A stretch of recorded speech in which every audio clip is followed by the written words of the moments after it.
Yo, what's up, guys? Happy Friday. We have a full 15-game slate for tonight. It's a really awesome slate. We have top pitching, we have good hitting. So the slate has everything. So let's dive right into it. Before we get started, please be sure to drop a like on the video and subscribe if you have not already. We have the two of the top pitchers in baseball, Sale and Scherzer, both on the hill. And then we have Coors on the mound as well. But personally, I'm not sure I'll get a lot of exposure to Coors because I really want to play Chris Sale.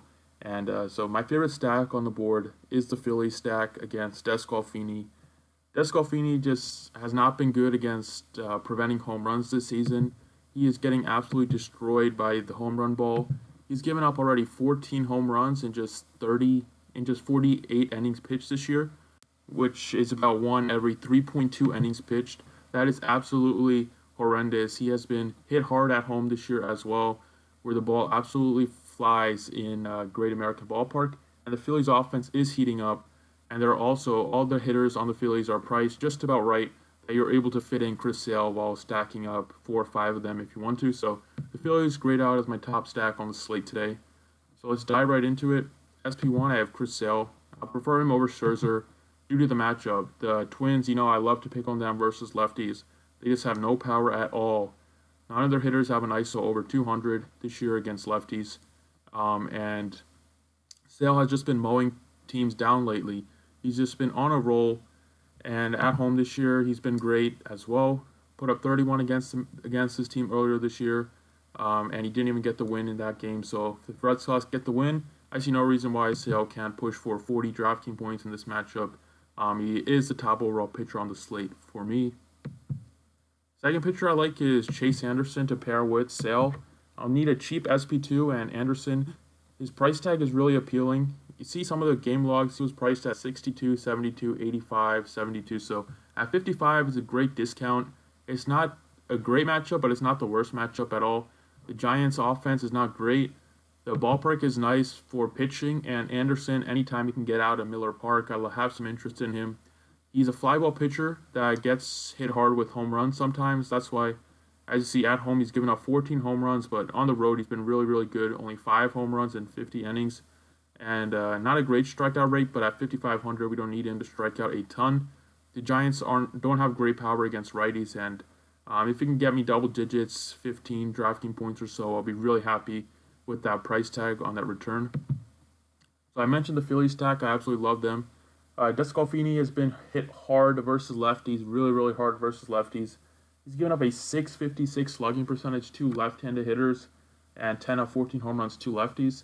So the lefties on the Phillies are my priority.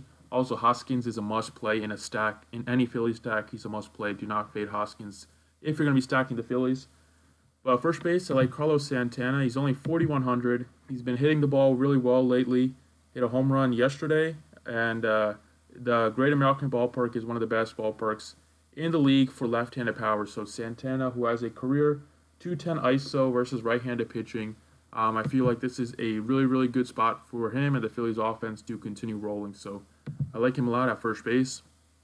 Second base, this is going to surprise some people a bit, but I love Jonathan Scope at 3,800. He has been hitting the cover off the ball. He has the second most hits of any MLB player in this month of July. This month, he's hitting 354 with a 659 slugging percentage. His last 10, he has 4 home runs. And Archer is somebody that Shoop has destroyed throughout his career. Shoop has a 387 batting average and 5 home runs and 31 at-bats versus Archer. So at home, great ballpark for power. And Archer, even though he has good upside, he still gives up runs. He's not going to throw a gem, I don't believe. So I like Shoop as a one-off. Get him at low ownership. Does have great home run upside. And in the outfield, I love Rhys Hoskins as my pay-up at 4,800. He's on a power surge like he was when he got called up last season and continued to hit home run after home run. Great ballpark for him. He has great ISO, great power versus right-handed pitching. He has a 261 ISO and a 527 slugging versus righties, and those numbers are going to increase after the stats are put in for last night. So I love Hoskins at 4,800. I love the Phillies offense as a whole, and then I love Odubel Herrera at 4,400. A nice lefty righty matchup for him. Herrera has hit righties really well this season. And I just mentioned how bad Descalfini was against lefties. He's given up 656 slugging this year to lefties. It's a great ballpark for lefties, like I mentioned, and Herrera and Hoskins have a lot of upside, and Santana. All three have great home run upside, and Descalfini continues to give up a ton of home runs. So I think the Phillies will hit a couple bombs, and I like those three guys as my favorites to hit one out. So those are the 6 plays I like for tonight. Please be sure to drop a like and subscribe if you enjoyed. Thanks for watching, and good luck today.